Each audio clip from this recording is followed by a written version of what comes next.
Former UFC champion Luke Rockhold claims he was offered to fight Khamzat Chimaev but the undefeated fighter turned him down. Before Rockhold was booked to fight Paulo Costa in 2022, the former champ says he was offered Chimaev. However, he claimed, Borz turned him down and he isn't sure why, but the UFC then pivoted to the Costa fight. Khamzat turned down a fight against me. When I was supposed to come back, my first fight back before Paulo Costa, they tried to book that fight and he didn't want to play. I said yes, Rockhold said to Submission Radio. Why Khamzat Chimaev turned the fight down is uncertain. But, Rockhold ended up facing Costa who he lost to by decision.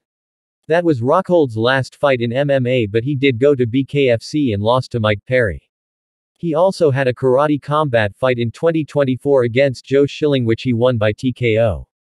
How the fight would have played out is uncertain but Luke Rockhold was confident he would have handed Khamzat Chimaev his first loss. Despite being signed to the GFL and being 40, Luke Rockhold isn't ruling out a return to the UFC.